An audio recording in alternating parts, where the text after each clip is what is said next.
हे बघा आम्ही धपाटे करायला आता आम्ही फिरायला जाणार आहे. हे धपाटे कसे करायला सांगू का. 4 वाट्या गव्हाचं पीठ, 1 वाटी ज्वारीचं पीठ आणि मेथीची भाजी पाला तोडून घातलेली आहे. तीळ घातले, धणे जिरे पावडर घातली आहे, हिरवी मिरची लसूण वाटून घातलं आहे, कोथिंबीर टाकली आहे आणि धपाटे करत आहे.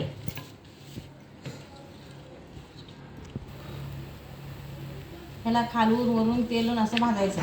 थोडं तेल जास्त लावायचं म्हणजे छान लागते.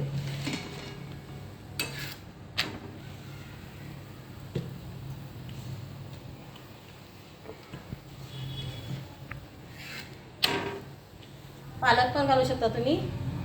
कोण मेथी घालते, कोण पालक घालते. त्याच्यासोबत दही, शेंगाची चटणी खाऊ शकता, लोणचं खाऊ शकता. खूप छान लागते धपाटे.